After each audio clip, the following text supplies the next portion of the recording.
Vamos a hablar con Marilina Arias porque claramente quienes están muy autorizados a hablar en este caso son los maestros y los docentes para ver cuál es la situación en las clases. Ella es parte de ADEMIS y además es maestra primaria. Marilina, ¿cómo estás? ¿Cómo ves esta puja entre el gobierno de la ciudad y el gobierno nacional? Hola, muy buenos días. En primero agradecerles la comunicación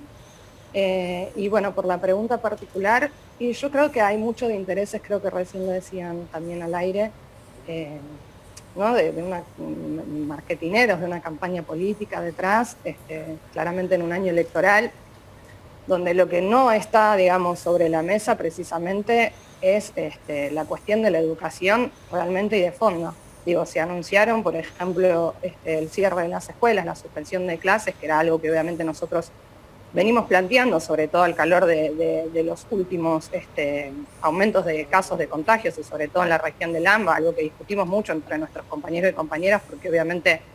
es una preocupación, queremos dar clases, queremos estar en la escuela con los chicos, este mes incluso que estuvimos sirvió mucho en cuestiones pedagógicas y demás, pero no podemos pasar por todo el contexto y la situación en la que estamos. Por eso decidimos ir a una medida de fuerza, incluso acá en Capital, que tuvo un acatamiento muy grande, no solo de parte de los docentes, las maestras, los maestros, sino también del personal de conducción y un apoyo muy importante también de las familias a esa medida. Cuando se dieron exactamente ese mismo día los anuncios de la suspensión de clases, también empezamos a preocuparnos mucho, digo, me refiero a las clases presenciales, porque nada se anunció con respecto a las medidas que nosotros decíamos que tenían que acompañar esa suspensión de la presencialidad, así como cuando a principio de año se anunció la presencialidad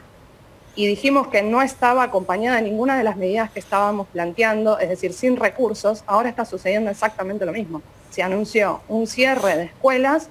y nosotros el lunes no sabemos qué va a pasar con todos esos chicos que ya lo vimos el año pasado, no tienen computadoras, no cuentan con internet, sus familias no cuentan con teletrabajo y licencias pagas, dejaron de recibir lamentablemente el IFE, que era algo que les permitía a muchas familias que están en la informalidad o que están digamos, con trabajos precarios, que no cuentan digamos, con licencias para poder cuidar a sus chicos y a sus chicas, estar en sus casas, ayudarlos incluso desde la virtualidad con las tareas y las propuestas que estamos haciendo las maestras y los maestros cuando enseñamos a la distancia. Y eso es algo que realmente nos preocupa demasiado, porque no se trata solo de la educación, sino también obviamente de las condiciones de vida de esas familias,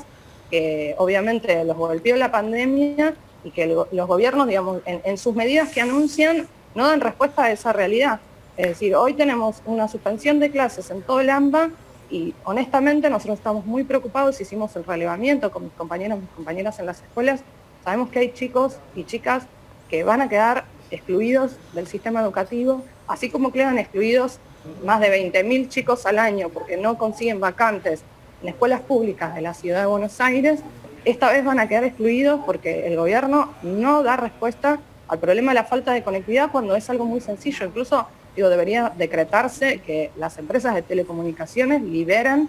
el Wi-Fi, la conectividad, los datos, para que se pueda garantizar la educación pública a la distancia. Eso es Marilina, algo que es muy necesario. Sí. ¿qué van a hacer ustedes el día lunes? ¿Se van a acercar a las escuelas? ¿No se van a acercar? ¿Qué va a pasar con los chicos? ¿Ya hubo algún comunicado específico? Porque bueno, estamos a sábado y claramente no solamente hay incertidumbre, sino hay personas que se tienen que movilizar, organizar su casa, ver dónde se van a quedar los chicos en el caso de que no haya colegio. Recordemos que los padres tienen que ir a trabajar exactamente igual para ustedes, para los docentes. ¿Cuál es la postura que se va a tomar? Totalmente, esa incertidumbre está y por eso decimos que están jugando también con nosotros y con las familias, porque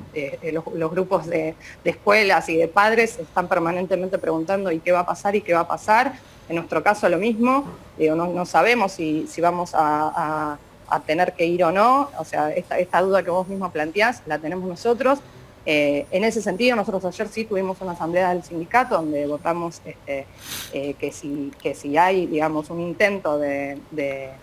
digamos, de alguna forma de parte del gobierno de la ciudad de no cumplir con esta suspensión de clases, de ir a una nueva medida de fuerza con paro para el día lunes para garantizar que se cumpla con la suspensión, pero también para seguir exigiendo todo esto que te mencionaba antes, porque la suspensión no resuelve el problema de fondo de la educación. O sea, es una medida paliativa en el marco de esta situación de oleada de contagios, pero no resuelve el problema de cómo vamos a enseñar y cómo van a aprender los chicos durante estos 15 días, que es algo que nos preocupa muchísimo a las maestras y a los maestros, y por eso estamos planteando esta unidad, digamos, con las familias, que es lo que necesitamos para que si la medida en este momento adecuada es la suspensión, porque además recuerden que recién creo que lo mencionaban antes cuando estaban hablando en el bloque anterior, el problema de la vacunación, en el caso de la educación, es terrible. O sea, nosotros habrán visto que el día del paro, no sé si habrán llegado a ver en todas las escuelas, pusimos carteles en las puertas de las escuelas mostrando el porcentaje de maestros y maestras y personal auxiliar que está vacunado dentro del sistema educativo contra toda la campaña mediática que dice que se vacunaron, etcétera. Con la primera dosis, ¿verdad?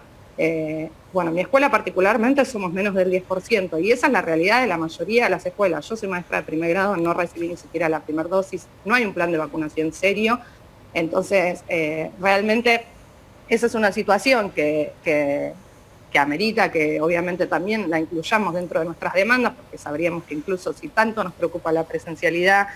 y tanto nos preocupa la educación y que los chicos puedan estar en las escuelas, sería una medida que está al alcance de la mano de los gobiernos, que es una decisión política. Escuchaba recién todo el problema de, bueno, si ahora van a llegar nuevas dosis o no. Habrán ustedes seguramente escuchado, incluso recorrió mucho los medios.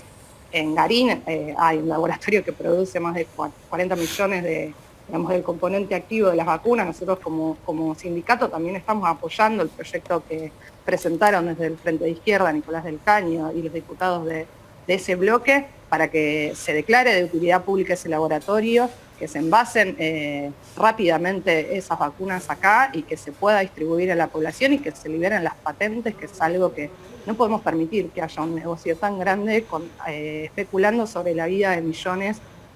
como estamos viendo hoy, que no es solo el personal, digamos, de la educación, sino también lo vemos con el personal esencial, que es el personal de la salud, el personal del transporte. Ayer hubo una nueva muerte en el subte de un trabajador por coronavirus. Esos trabajadores no han sido vacunados y obviamente el subte es algo que no se puede paralizar, digo, es una actividad esencial, requiere, digamos, para el transporte en la ciudad es algo básico. Pero mientras Metrovías quiere, digamos, seguir aumentando las frecuencias, rompiendo las medidas sanitarias que ellos habían conquistado para tener las burbujas y el aislamiento correspondiente y una frecuencia que permita preservar y cuidar la salud de las y los trabajadores, mientras que encima no han sido vacunados, ataca a los delegados, aumenta la forma de, digamos, de exposición que ellos vienen teniendo y no se resolvió. Entonces, hay una parte que excede, digamos, lo educativo, obviamente, y creo que es un poco también lo que ustedes estaban charlando recién,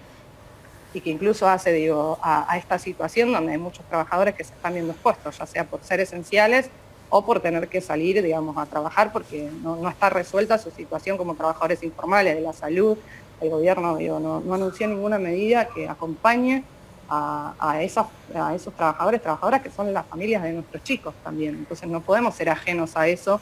y desentendernos y pensar la educación en abstracto por fuera de toda esa realidad que están viviendo las familias de nuestros chicos hoy. Marilina, te agradecemos muchísimo por este contacto.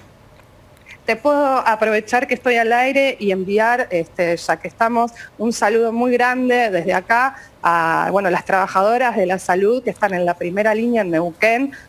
defendiendo la educación, defendiendo la salud, defendiendo a esos trabajadores que están en la primera línea, que estuvieron durante toda la pandemia y que están luchando realmente por sus condiciones de trabajo que son brutales, y por eso desde acá queríamos mandarle un fuerte saludo y todo nuestro apoyo a esa lucha enorme para que se visibilice y para que encuentren una solución rápidamente. Les mandamos un gran abrazo a ellos también. Muchísimas gracias, Marilina.